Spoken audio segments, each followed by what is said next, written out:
Greetings, fellow American citizens and patriots of the resistance. My name is Sergeant Dyer of the United States Marine Corps.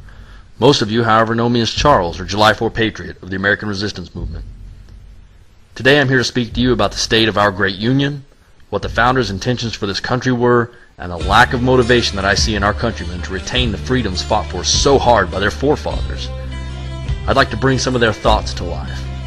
Now, you may have to do a little bit of research on the subjects I bring before you if you haven't ever studied how the U.S. came to be, but it is your duty to enlighten yourselves. I'm just one of many tasked with the duty of guiding you along the way. However, your thoughts and your convictions must be your own and no one else's. Thomas Jefferson wrote that if a nation expects to be ignorant and free in a state of civilization, it expects what never was and never will be. Patriots, at this crucial point in our history, information and knowledge are key. They mean the difference between retaining and losing this republic. This country was founded out of the desire to have maximum personal freedom and minimum government intrusion, as frequently illustrated in the writings of our founders. They thought of this country as a great experiment where true freedom could at last be attained. They believed in the potential of this country so greatly that they gave their lives. Some of them even watched as their children died on the battlefield, and others lost everything they had and died penniless. They endured greater pains than you or I will ever even fathom, simply for the dream that one day their children and grandchildren could prosper without the wolf of tyranny knocking at their door. My countrymen, my brothers, that wolf is now at our door. That evil which they warned us of has come upon us like a thief in the night. It has crept slowly into our lives and is preparing for its final blow. We have not heeded the words of our forefathers, and for that, we may have to pay dearly to regain our republic. I am sorry, but there is a great chance that our republic can no longer be saved through political means. They have all but extinguished our hopes of diplomatic resolve. We cry out as they spend our children's future into oblivion, and yet they refuse to listen to us. We protest as they vote on laws to force us to conform to their health care, and they refuse to listen. We show them in plain daylight that they are overstepping their clearly mandated bounds as set forth by the Constitution, and yet they still refuse to listen. I am deeply saddened by the course of events that have taken place over the last decade, and even more saddened that I was asleep as it happened. Now that I see what our government is doing, it's increasingly difficult for me to understand how the American people can sit idly by as our beliefs and traditions are being dismantled before our eyes. We were once a country of rebellious freethinkers and fiery-spirited innovators. Have we now become a country of cowardice and conformity? The government passed an $800 billion stimulus bill, which robs from the pockets of every man, woman, and unborn child, without ever even reading this bill. And you stand by doing nothing. They bail out businesses and banks that have failed due to their own mismanagement, greed, and government meddling, and your hard-earned money is what they use, and you sit there silently. Your government dishes out $300 billion to illegal aliens for welfare, all the while refusing to patrol our borders, and you half-heartedly complain about it. They take our Constitution, which our founders fought, bled, and died for, and they shred it as if it means nothing. For the first time in history, we have a president that's sitting on the head of the UN Security Council. For the first time in history, we will have a government-mandated health care. I mean, forget the fact that Medicare, Fannie Mae, Freddie Mac, Social Security, and every other government program ends up bankrupt just like government health care will. It is simply unconstitutional. And if you refuse to participate, you face jail time or getting fined. Where in the Constitution does it give the government the right to mandate your health care? That is left up to the states and the people as per the 10th Amendment, and yet all you do is hold picket signs in front of Congress and walk away with your tail between your legs when they shove it down your throat. Is this what America's become? James Madison, the father of the Constitution, said the ultimate authority resides in the people, and that if the federal government ever got too powerful and overstepped its authority, then the people would develop plans of resistance and resort to arms. 234 years ago, they knew this could happen, and they spoke openly about it so that it wouldn't. But now the mainstream media portrays you as some crazy redneck racist if you echo the thoughts of the very men that created this great nation. Only when the corrupt officials feel your grasp at their throats will listen to your pleas. We are the last bastion of hope for freedom in the world. If we fail, the world fails. Do you not understand the implications of allowing our government to turn this country into a nanny welfare state?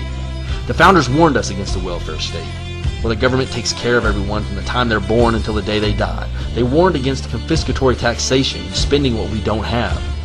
Jefferson even believed it was immoral for one generation to pass on debts to the next.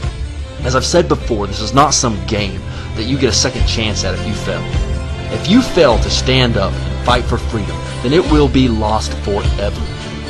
Liberty taken by force can be retaken by force, but if it is given away willingly, it can never be regained.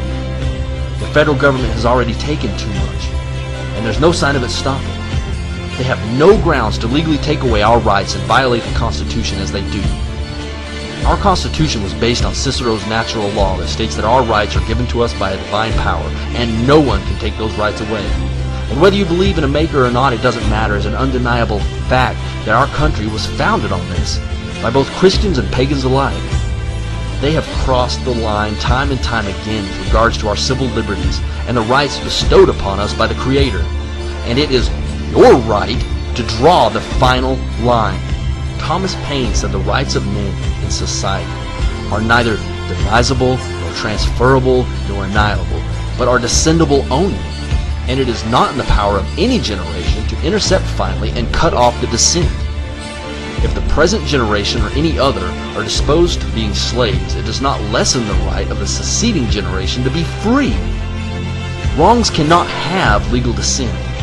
It is our right as free men to cast off the chains which this country places upon us, and when all legal means have been exhausted, we have the right to use force.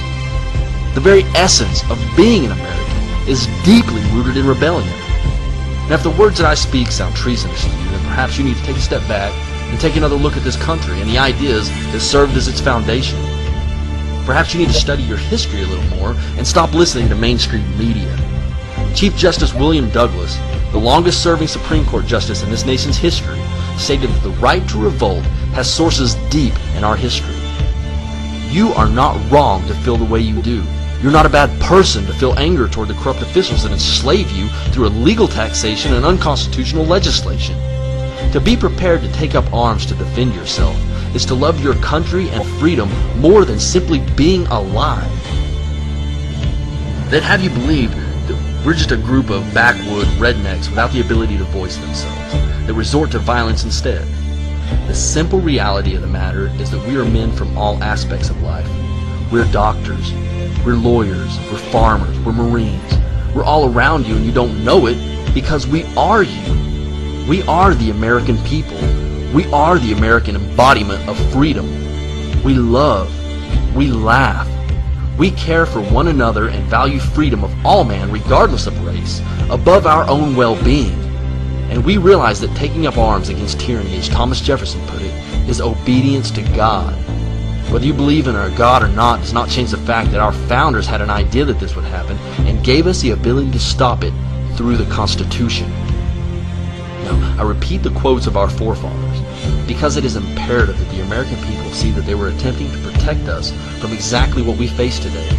All of these quotes have the ring of truth more today than ever. And those of us who are prepared to take up arms in the defense of our brothers and our liberties are completely within our rights as Americans to do so, as free men to do so.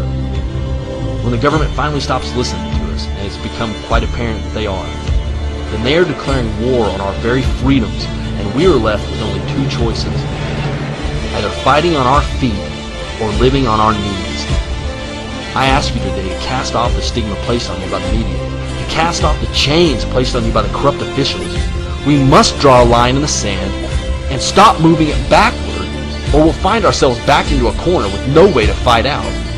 If you wait until gun confiscation before you act, you're going to find yourself waking up one morning with a rifle in your hand and no liberties. We must say this far and no farther. We will not allow our sovereignty and freedoms to be taken from us, no matter the perils that we face. That we are Americans and we will fight. Stand with us and join the resistance. Stand with us and fight for the freedom of your posterity. Let them not look back at us and see a generation of cowards, but a generation of free men.